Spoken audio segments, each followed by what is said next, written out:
Shalom et bienvenue sur cette minute pour revenir à l'évangile. Qu'adviendrait-il à une brebis du Seigneur si elle venait à mourir sans confesser un péché quelconque? Nous avons dit que la vie éternelle est un don de Dieu à la lumière des Saintes Écritures. Nous ne méritons pas le salut. Le salut est une grâce que Dieu donne par le sacrifice expiatoire de Jésus-Christ. Ce n'est point par les œuvres afin que personne ne se glorifie. Nous avons également examiné à la lumière des Saintes Écritures que ceux qui sont sauvés ont une foi repentante. Ils ne vivent pas dans le péché, ils n'abusent pas de la grâce sous prétexte qu'ils sont sauvés. Faire cela est aussi une manière de montrer qu'en réalité, on n'a jamais été sauvé. Nous avons dit que le bon berger est celui-là qui est engagé à conserver et à protéger la vie éternelle. Je connais mes brebis, je leur donne la vie éternelle et elles ne périront jamais. Et Jésus engage la responsabilité du Fils et la responsabilité du Père dans la conservation ou dans la consommation de notre salut en Jésus-Christ. Nous voulons nous poser la question, et alors, si une brebis venait donc à mourir sans confesser un péché dans sa vie, qu'est-ce qui se passera? Ira-t-il au ciel ou en enfer? Voilà une question, ou du moins voilà des questions que les gens se posent. Et nous voulons ensemble examiner tout cela à la lumière des Saintes Écritures. La Bible distingue deux catégories donc de pardon. Il y a donc le pardon judiciaire et aussi le pardon relationnel. Le pardon judiciaire est lié à notre position en Christ. Nous sommes pardonnés par l'offrande du corps de Christ une fois pour toutes. 1 Jean chapitre 1 verset 12 nous dit que vos péchés sont pardonnés. Et Éphésiens chapitre 1 verset 7 nous dit que nous avons la rédemption par le sang de Jésus-Christ. Jésus a fait cela et ce n'est pas lié à nous, c'est lié à sa personne. Nous avons été pardonnés une fois pour toutes par la rédemption acquise par Jésus-Christ au moyen de son sacrifice achevé, de son sacrifice expiatoire, imputant la justice divine aux pécheurs qui ne méritent pas le salut, qui ne méritent pas d'être sauvés. Il nous a déclarés justes et justifiés devant le Père. Et cela même s'est produit il y a 2000 ans environ, lorsque Jésus a acquis la rédemption parfaite par l'offrande de son corps. Et nous n'avons absolument rien à ajouter. Le deuxième type de pardon, c'est le pardon relationnel. C'est le pardon lié à notre communion avec le Père. C'est un peu comme à l'image d'un fils avec son père qui pêche, qui offense son père. Ce qui brise entre eux, c'est la communion, c'est la relation, jusqu'à ce que le pardon vienne réconcilier les deux parties, le Père et le Fils. Lorsque nous péchons dans notre vie quotidienne, la communion avec le Père prend un coup jusqu'à ce que nous nous réconcilions avec lui au travers donc du pardon. Et un père châtie toujours son fils. Un fils qui pêche ne cesse jamais d'être le fils de son père, mais que le père peut le châtier pour le ramener donc sur la voie. Jésus, s'adressant à l'église de Laodicée, dit ceci dans Apocalypse chapitre 3 verset 19. Moi je châtie et je reprends tout ce que j'aime. Aie donc du zèle et répands-toi. Lorsqu'un enfant de Dieu pêche, Dieu le discipline pour le ramener dans la bergerie, pour le ramener dans la communion et le permettre de marcher dans une vie de sanctification et de sainteté. Car Dieu châtie ceux qu'il aime. Dans 2 Samuel chapitre 7 verset 14 à 15, Dieu donne le témoignage de David en disant ceci: je serai pour lui un père et il sera pour moi un fils. S'il fait le péché, je le châtierai avec la verge des hommes.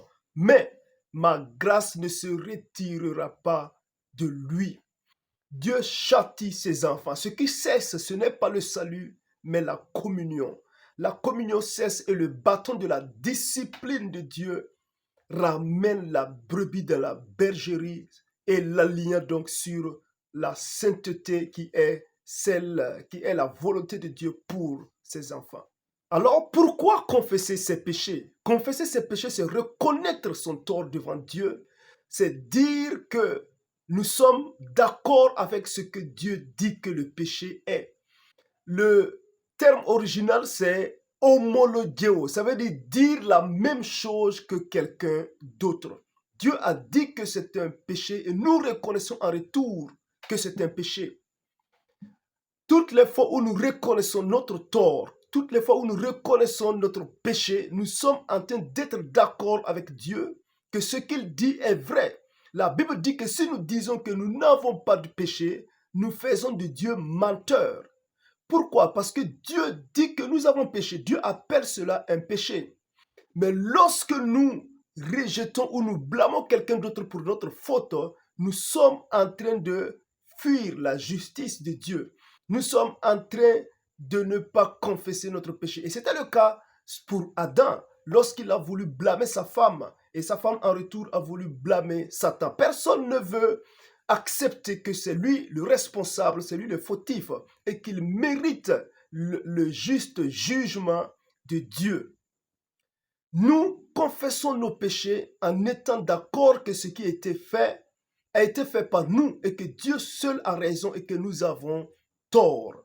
Lorsque nous lisons le récit de Josué et de Akan dans Josué chapitre 7 verset 19, Josué s'adresse à Akan. Akan c'est qui? C'est celui-là qui a commis une faute très grave, une faute d'ailleurs qui a entraîné l'échec de l'armée d'Israël face à l'armée donc de Haï.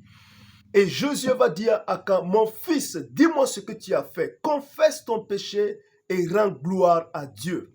Toutes les fois où nous reconnaissons notre tort, notre péché, nous rendons gloire à Dieu. Nous reconnaissons que Dieu a raison et que c'est nous qui avons tort et méritons le juste jugement de la part de Dieu.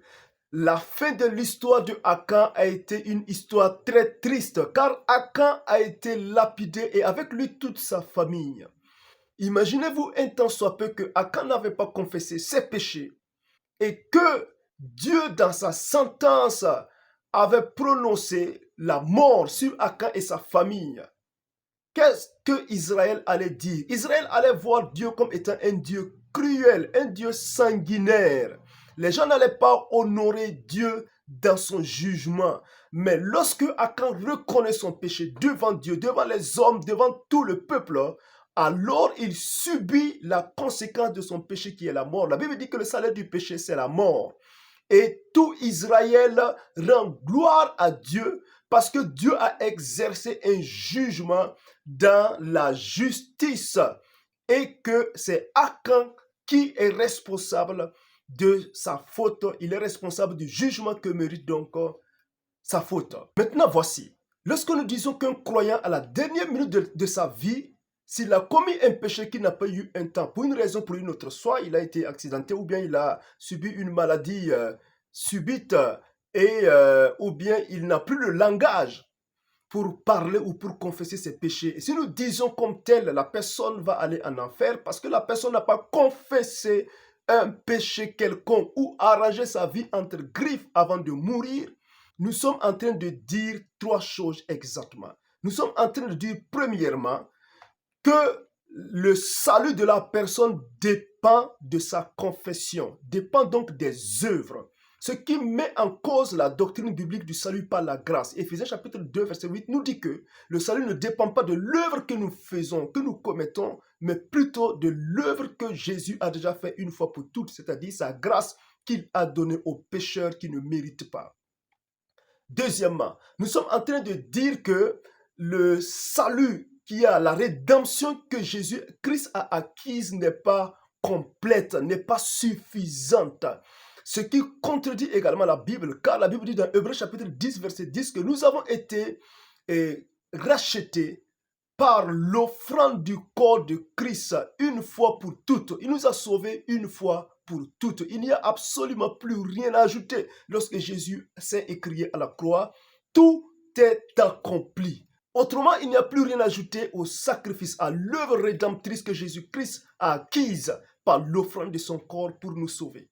Troisièmement, nous sommes en train de dire que le Père, le Fils et le Saint-Esprit ont échoué dans leur rôle qui est de garder la brebis. Je leur donne la vie éternelle et ne périront jamais. Mon Père est plus grand que tous et personne ne peut les ravir de la main de mon Père. Si le salut ou la vie éternelle dépend de la confession finale que la brebis ferait, alors le ciel sera vide. Personne n'ira au paradis. Pourquoi? Parce que personne ne peut confesser ses péchés avant de mourir.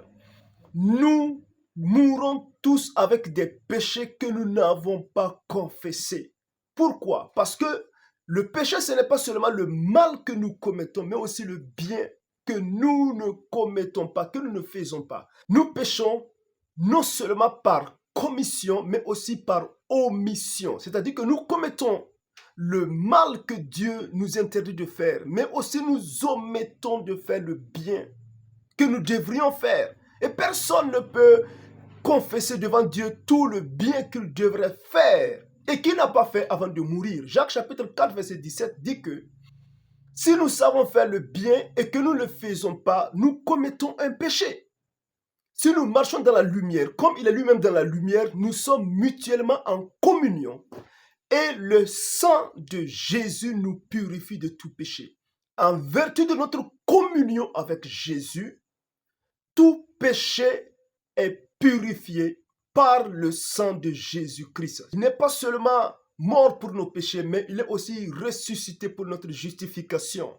Il est assis à la droite de la puissance du Père, avec ses mains percées, toujours levées, intercédant pour chaque brebis, afin qu'elle ne périsse pas. L'agneau de Dieu a déjà pardonné nos péchés, nos iniquités, bien longtemps avant que nous ne naissions sur cette terre. Maintenant que nous sommes nés et qu'il nous a donné la vie, nous a régénérés, nous a donné un nouveau cœur, maintenant que nous sommes toujours dans la chair, nous commettons des péchés.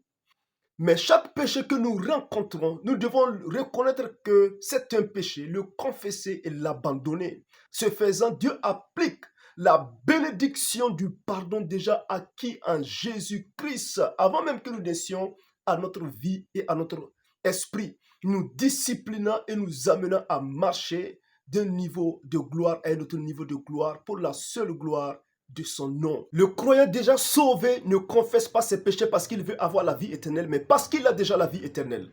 S'il y a une confession qui nous sauve, c'est l'unique confession qui a été faite par Jésus-Christ sur la croix. Père, pardonne-leur leurs offenses, car ils ne savent pas ce qu'ils font.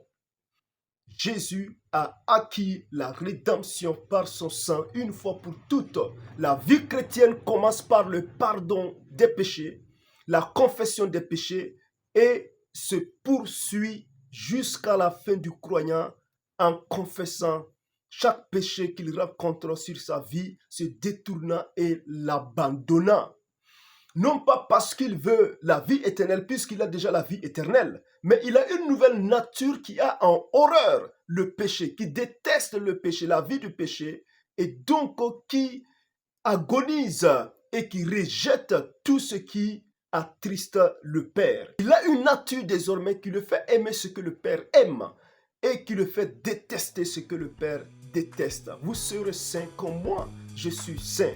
Les enfants de Dieu doivent vivre dans la sainteté, confessant chaque péché pour ressembler à l'image de Christ, jusqu'à ce que Christ soit formé en eux. Soyez bénis et restez connectés pour plus d'enseignements centrés sur la Bible. Shalom.